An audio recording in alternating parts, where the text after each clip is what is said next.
اعوذ باللہ من الشیطان اللعین الرجیم بسم اللہ الرحمن الرحیم الحمد للہ رب العالمین الصلاة والسلام علی اشرف الانبیاء والمرسلین وعلى آلہ الطیبین الطاہرین المعصومین الذین اذہب اللہ عنہم الرجس وطہرہم تطہیرا اللہم صل علی محمد وآل محمد اللهم اخرجنا من الظلمات الوهم واكرمنا بنور الفهم اللهم افتح علينا ابواب رحمتك وانشر علينا خزائن علومك برحمتك يا ارحم الراحمین۔ عزیزان محترم، آج ماہ ذی-قعدہ کی آخری تاریخ ہے اور حضرت امام محمد تقی الجواد علیہ السلام کی شہادت کا دن ہے۔ شیعیان حیدر کرار کے نم امام محمد تقی الجواد۔ جمعہ کا دن ہے، حضرت امام زمان اجل اللہ تعالی فرجہ شریف کا دن ہے۔ دعا گو ہیں کہ خداوند متعال امام جواد علیہ السلام کی مظلومیت کے صدقے امام زمان اجل اللہ تعالی فرجہ شریف کے ظہور میں تعجیل فرمائے۔ امام جواد کی شہادت کی مناسبت سے کچھ کلمات، در واقع تعارفی کلمات امام جواد علیہ السلام کے آپ کی خدمت میں بیان کرتا چلوں۔ امام جواد علیہ السلام کی ولادت باسعادت 10 رجب المرجب 195 ہجری قمری کو مدینہ میں ہوتی ہے، اور امام رضا علیہ السلام کی شہادت 203 ہجری قمری کو جب ہوئی تو امام جواد علیہ السلام امام علی ابن موسیٰ رضا علیہ السلام کے بعد منصب امامت و خلافت الہیہ پر فائز ہوئے، اور 17 سال امام جواد علیہ السلام نے امت کی امامت زعامت کے فرائض انجام دیے، اور نہایتی جوانی میں 25 سال کی عمر میں امام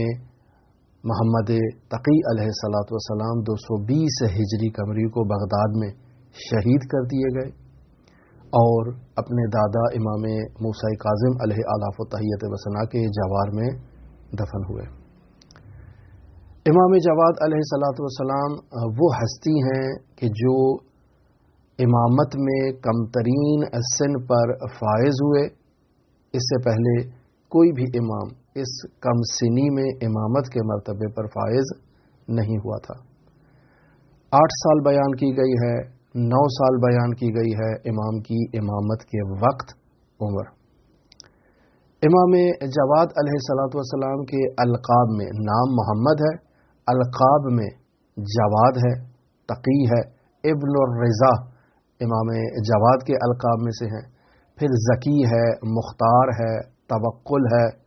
متوکل ہے، مرتضی ہے، اور اس طرح کے امام کے القاب بیان کیے گئے ہیں۔ امام جواد کی کنیت ابو علی ہے اور ابو جعفر ہے، لیکن چونکہ امام محمد باقر علیہ السلام کی کنیت بھی ابو جعفر ہے، لہٰذا جب سلسلہ سند بیان کیا جاتا ہے تاکہ امام جواد علیہ السلام امام محمد باقر سے مشتبہ قرار نہ پائیں، اس وجہ سے انہیں ابو جعفر ثانی کہا جاتا ہے، تاکہ معلوم ہو جائے کہ یہ امام محمد باقر نہیں بلکہ امام جواد علیہ السلام ہے۔ حضرت امام علی ابن موسیٰ رضا علیہ السلام نے ایک کنیز تہیہ کی جن کا نام سبیکہ نوبیہ ہے۔ اس خاتون پاک دامن سے امام محمد تقی علیہ السلام کی ولادت ہوتی ہے۔ امام جواد علیہ السلام کو مولود مبارک بھی کہا گیا ہے، چونکہ امام موسیٰ کاظم علیہ السلام کی شہادت کے بعد بعض لوگ واقفیہ ہو گئے اور انہوں نے امام رضا کی امامت کو تسلیم نہیں کیا، امام موسیٰ کاظم کی امامت پر متوقف ہوئے، واقفیہ کہلائے۔ یہ لوگ امام علی ابن موسیٰ رضا کو طعنہ دیا کرتے تھے کہ یہ تو صاحب اولاد نہیں ہے، اور امام اس میں کسی قسم کا نقص، کسی قسم کا عیب نہیں پایا جاتا ہے، اور اولاد کا نہ ہونا ایک خود بہت بڑا عیب ہے، جانشین کا نہ ہونا ایک بہت بڑا عیب ہے۔ در واقع رسول خدا صلی اللہ علیہ وآلہ وسلم کو ابتر کہا جاتا تھا، لاولد کہا جاتا تھا، اسی طرح سے امام علی ابن موسیٰ الرضا علیہ الصلوۃ والسلام کو واقفیہ تانا دیا کرتے تھے کہ ان کی تو اولاد نہیں ہے، پس ان میں نقص پایا جاتا ہے، اور جس میں نقص پایا جائے وہ امام نہیں ہوتا، لہٰذا وہ امام علی ابن موسیٰ الرضا کی امامت پر شک کیا کرتے تھے۔ اور جب حضرت امام محمد تقی الجواد علیہ الصلوۃ والسلام کی ولادت باسعادت ہوتی ہے تو کہا جاتا ہے کہ اس کی تو شکل ان کے والد سے نہیں ملتی ہے، بس یہ امام رضا کے بیٹے نہیں ہیں۔ اب یہاں پر قیافہ شناسوں کو بلایا گیا جو چہرہ دیکھ کر، جو وجود کے آثار دیکھ کر بتاتے ہیں کہ اس شخص کا باپ کون ہے، لہٰذا ان قیافہ شناسوں نے جانچ کی اور انہوں نے گواہی دی کہ یہ امام علی ابن موسیٰ الرضا کی اولاد سے ہیں اور ان کے بیٹے ہیں۔ پھر جا کر امام علی ابن موسیٰ الرضا علیہ آلاف و تحیت وثنا نے امام جواد کو مولود مبارک کہہ کر مخاطب قرار دیا۔ کیوں؟ چونکہ ایک تو امام علی ابن موسیٰ الرضا کی امامت کی تصدیق کی گواہی دے دی کہ وہ لوگ جو امامت کو لاولد کا دعویٰ کرتے تھے اور امام رضا علیہ الصلوۃ والسلام کو کہا کرتے تھے کہ ان میں نقص ہے، ان میں عیب ہے، وہ امام رضا علیہ الصلوۃ والسلام کے وارث بن کر امام رضا سے اس تہمت کو انہوں نے برطرف کیا، اور دوسری تہمت کہ یہ امام کی اولاد نہیں ہے، اور پھر قیافہ شناسوں کی گواہی سے جب واضح ہو گیا کہ یہ امام ہے، یعنی امام رضا کے فرزند ہیں، تو مولود مبارک قرار پائے۔ عزیزان محترم، اللہ تبارک و تعالی نے زمین کو جو نور عطا کیا ہے، یعنی سورج ہے جس کی روشنی سے اللہ تبارک و تعالی نے زمین کو روشن کیا ہے، زمین کو حیات عطا کی ہے، اور اگر یہ سورج نہ ہوتا تو زمین کی تمام حی اور زندہ موجودات نابود ہو جاتی۔ اسی طرح سے اللہ نے بشریت کو سعادت تک پہنچانے کے لیے، نورانیت تک پہنچانے کے لیے اللہ تبارک و تعالی نے نور کا اہتمام کیا ہے، اور وہ نور درواقع انبیاء کرام علیہ الصلوۃ والسلام کا نور تھا جو مدھم تھا، اور پھر سرور انبیاء خاتم الانبیاء محمد مصطفیٰ صلی اللہ علیہ وآلہ وسلم کو مبعوث کیا، لہذا خاتم الانبیاء سرور انبیاء حضرت محمد مصطفیٰ صلی اللہ علیہ وآلہ وسلم نے امت کو ہدایت عطا کی، امت کو نورانیت عطا کی، امت کو سعادت ابدیہ کی راہ پر گامزن کیا۔ لہذا تمام ائمہ معصومین، رسول خدا حضرت صدیقہ طاہرہ، حضرت امیر المؤمنین اور امیر المؤمنین کے 11 بیٹے، تمام کے تمام کے لیے لقب ہے شموس الطالعہ۔ یہ سب کے سب جو ہے وہ ایسے تابندہ سورج کی مصداق ہیں، کلہم نور واحد، سب کے سب ایک ہی نور سے ہیں۔ عزیزان محترم، اگر وہ آسمان پر موجود سورج نہ ہو تو ہر ذی حیات موجود جو ہے وہ فنا ہو جائے۔ اسی طرح سے اگر زمین پر جو ہے وہ یہ عظیم چراغ الہی امامت اور نبوت خاتم الانبیاء کی صورت میں یا حضرت مہدی موعود کی صورت میں ایک لمحے کے لیے بھی اس زمین سے ان کا وجود بابرکت اگر ہٹا لیا جائے تو عزیزان محترم یہ زمین نابود ہو جائے گی۔ لولا الحجت لساخت الارض علی اہلہا، اگر حجت اس زمین پر موجود نہ ہو تو یہ زمین دھس جائے گی، یہ زمین بشریت کو نگل لے گی، بشریت ظلمت اور تاریکیوں میں دھس جائے گی۔ لہٰذا نور امامت کا ہونا نہایت ہی ضروری ہے، نہایت ہی لازم ہے حیات بشری کے لیے، سعادت ابدیہ بشریت کے لیے۔ اب جب یہ نور ہے تو در واقع یہ رسول خدا صلی اللہ علیہ وآلہ وسلم کے تمام خصائص میں رسول خدا صلی اللہ علیہ وآلہ وسلم کے جانشین ہیں۔ رسول خدا صلی اللہ علیہ وآلہ وسلم نے کسی سے علم حاصل نہیں کیا، انہیں کسی استاد کی ضرورت نہیں تھی، ان کا علم علم لدنی تھا۔ اسی طرح رسول خدا صلی اللہ علیہ وآلہ وسلم کے تمام جانشینوں کا علم رسول خدا صلی اللہ علیہ وآلہ وسلم کی میراث ہے ان کے پاس۔ ان کا علم بھی علم بشری نہیں ہے، ان کا علم بھی علم لدنی ہے، ان کا علم بھی علم الہی ہے۔ اور افسوس ہے کہ امام محمد تقی الجواد علیہ الصلوۃ والسلام کے علم سے امت کو فیضیاب نہیں ہونے دیا گیا۔ 250 روایات امام جواد علیہ الصلوۃ والسلام سے متعلق بیان کی جاتی ہیں، اور اگر اصحاب کی تعداد کے بارے میں گفتگو کی جائے تو 115 بھی بیان کی گئی ہے، 193 اصحاب بھی بیان کیے گئے ہیں. تو یہ ایک افسوس ہے کہ اس نور الہی کو جو ہے وہ امت کو اس نور الہی سے فیضیاب نہیں ہونے دیا گیا. امام جواد 8 سال کی عمر میں یا 9 سال کی عمر میں ظاہری امامت کے منصب پر فائز ہوتے ہیں. 25 سال کی عمر میں امام جواد علیہ الصلوۃ والسلام کو شہید کر دیا جاتا ہے. ٹوٹل 17 سال کا ایک دورانیہ ہے جو آپ نے امت کی ہدایت کی. اب یہاں ایک بہت بڑا مسئلہ ابھرتا ہے امام جواد کے سن کا، کہ اتنا کم سن کا بچہ کیسے امام ہو سکتا ہے. تو پہلے تو بیان کروں کہ حضرت امام علی ابن موسیٰ الرضا علیہ آلاف و تحیت وثنا کے چچا علی بن جعفر، جو اس زمانے میں بقید حیات تھے اور تمام خاندان کے بڑے تھے، بوڑھے تھے ظاہر ہے، اور ویسے بھی سن رسیدہ تھے اور خاندان کے بڑے تھے. امام جعفر صادق علیہ الصلوۃ والسلام کی اولاد تھے. تو اس وجہ سے سب امام علی ابن جعفر کا نہایت احترام کیا کرتے تھے، اور علی ابن جعفر امام جواد علیہ الصلوۃ والسلام کے ہاتھوں کا اور پیروں کا بوسہ دیا کرتے تھے، چوما کرتے تھے.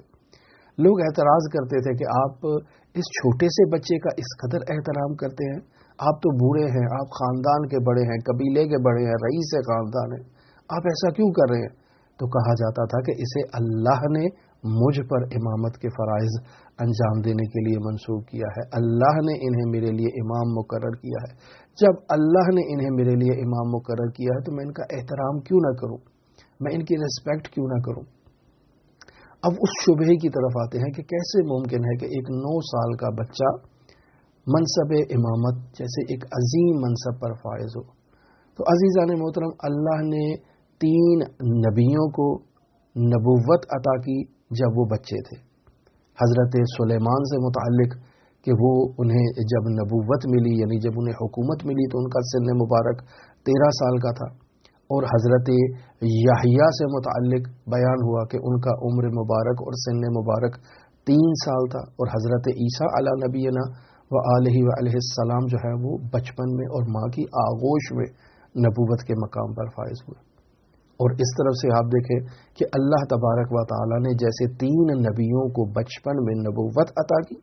ایسے ہی 3 ائمہ کو اللہ تبارک و تعالی نے بچپن میں امامت عطا کی. حضرت امام محمد تقی الجواد، حضرت امام علی النقی اور حضرت صاحب العصر والزمان. امام جواد کے متعلق 8 سال بھی بیان کیا گیا ہے، 9 سال بھی بیان کیا گیا ہے کہ ان کی امامت کا آغاز 8 یا 9 سال کی عمر میں ہوا.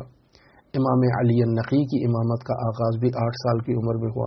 اور حضرت صاحب العصر والزمان بقیت اللہ الاعظم روحی و ارواح العالمین لتراب مقدمہ الفداء، ان کی امامت کا آغاز بھی 5 سال کی عمر میں ہوا. لہذا آپ رجوع فرمائے قرآن مجید میں خداوند متعال سورہ مریم میں آیت نمبر 12 میں حضرت یحییٰ سے متعلق ارشاد فرماتا ہے، یا یحییٰ خذ الکتاب بقوۃ وآتیناہ الحکم صبیا. یعنی اللہ نے یحییٰ کو مخاطب قرار دیتے ہوئے کہا، اے یحییٰ یہ کتاب یعنی تورات کو مضبوطی سے لو اور اس پر عمل کرو. خذ الکتاب یعنی کتاب کو لو، یعنی کتاب پر عمل کرو. اس کا مطلب ہے کہ یحییٰ اسی بچپن میں اس کتاب پر عمل کرنے کے پابند تھے. لہذا بچپن میں اللہ تبارک و تعالی نے، جبکہ وہ صبی تھے، جبکہ وہ بچے تھے، اللہ تبارک و تعالی نے یحییٰ کو حکم عطا کیا،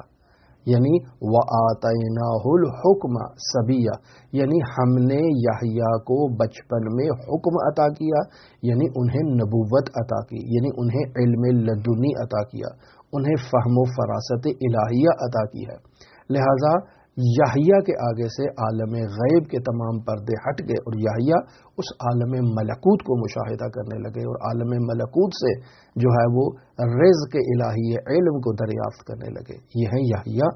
اور حضرت عیسیٰ علی نبینا و علیہ وآلہ السلام سے متعلق آپ سورہ مریم کی 28، 29، 30 نمبر آیات کو مشاہدہ کریں کہ جہاں حضرت مریم کو ان کے وہ عزیز مخاطب قرار دیتے ہیں کہ اے ہارون کی بیٹی، نہ تو تیرا باپ اس طرح سے برا آدمی تھا اور نہ ہی تیری ماں ایک کوئی بدکار خاتون تھی، تو پس تو باقرہ تھی، یہ بچہ تو کہاں سے لے کر آئی ہے؟ تو ایسے میں فاشارت الیہ، مریم نے اس بچے کی طرف اشارہ کیا. قالوا کیف نکلم من کان فی المہد صبیا، ان لوگوں نے کہا اس بچے کی طرف کیا اشارہ کر رہی ہو، ہم اس بچے کی طرف کیسے مخاطب ہوں اور کیسے اس بچے سے گفتگو کریں جو ابھی مہد میں ہے، جو ابھی آغوش مادر میں ہے، اس سے کیسے ہم مخاطب ہو سکتے ہیں. یعنی ان کے لیے یہ کام بعید تھا، وہ اس کام کی اس کو چیز کو تصور نہیں کر سکتے تھے کہ ماں کی آغوش میں کوئی بچہ گفتگو کر سکتا ہے. تو وہاں عیسیٰ نے اپنے لبہائے مبارک کو جنبش دی. قال انی عبد اللہ، عیسیٰ نے کہا میں اللہ کا بندہ ہوں. آتانی الکتاب وجعلنی نبیا، اللہ تبارک و تعالی نے مجھے کتاب کا علم دیا ہے، مجھے اللہ تبارک و تعالی نے نبوت عطا کی ہے. تو عزیزان محترم، جس طرح سے اللہ تبارک و تعالی نے سلیمان کو، یحییٰ کو، عیسیٰ کو بچپن میں نبوت عطا کی ہے، اسی اللہ نے اسی طرح سے امام جواد کو 8 سال کی عمر میں، امام نقی کو 8 سال کی عمر میں اور امام مہدی موعود کو 5 سال کی عمر میں منصب امامت پر فائز کیا. ان کا علم الہی ہے، یہ بچے نہیں ہیں. ظاہری طور پر انسان کو اگر جسمانی اعتبار سے یہ بچے نظر آئے، لیکن حقیقت میں یہ بچے نہیں ہیں، یہ امام ہیں. امت کی قیادت، امت کی رہبری، امت کو جو ہے وہ سعادت ابدیہ تک پہنچانے کے فرائض ان ہستیوں نے ادا کرنا ہے. اور پھر امام جواد علیہ الصلوۃ والسلام کو مامون الرشید نے، جو امام رضا علیہ الصلوۃ والسلام کا قاتل ہے، اس نے امام جواد کو اپنا زبردستی داماد بنایا. بعض کہتے ہیں کہ امام رضا کی زندگی میں یہ اتفاق ہوا، اور بعض کہتے ہیں کہ امام رضا علیہ الصلوۃ والسلام کی شہادت کے بعد یہ اتفاق ہوا. اور مامون جو ایک نہایتی فریبکار انسان تھا، لوگوں کے سامنے یہ کہتا تھا کہ میں نے اس بچے کو اپنا داماد بنایا ہے چونکہ میں چاہتا ہوں کہ اللہ کے رسول کی نسل سے اولاد جو ہے وہ اس بچے کے توسط سے، میری بیٹی ام الفضل کے ہاں کوئی بچہ ہو، کوئی اولاد ہو، اور میں رسول خدا صلی اللہ علیہ وآلہ وسلم کی ذریت اور نسل سے تعلق رکھنے والے بچے کا دادا کہلاؤں. درواقع اس کا مقصد جیسے امام رضا علیہ الصلوۃ والسلام کو کنٹرول کرنا تھا اور امام رضا کے شیعوں کو کنٹرول کرنا تھا امام رضا کی ولایت احدی سے، اسی طرح سے امام جواد علیہ الصلوۃ والسلام کے ساتھ یہ جو قربت کا رشتہ بنا رہا تھا، اس کا مقصد تھا شیعوں کو کنٹرول کرنا، شیعہ اس کی حکومت کے خلاف قیام نہ کرے، ان پر نظر رکھنا. مامون الرشید کے قریبی لوگوں نے اس پر اعتراض کیا کہ اگر آپ اس طرح سے اس بچے کے ساتھ ام الفضل کا نکاح کر دیں گے اور انہیں اولاد ہوگی تو پھر تو یہ خلافت جو ہے وہ اس تک منتقل ہو جائے گی، اور یہ بات درست نہیں ہے. لہٰذا انہوں نے اعتراض کیا اور اس خلافت ظاہریہ کے علویوں تک منتقل ہونے پر اعتراض کیا. لیکن اللہ کو تو کچھ اور ہی منظور تھا. اللہ نے اس ام الفضل کو لاولد رکھا، اس کے ہاں کوئی اولاد نہیں ہوئی.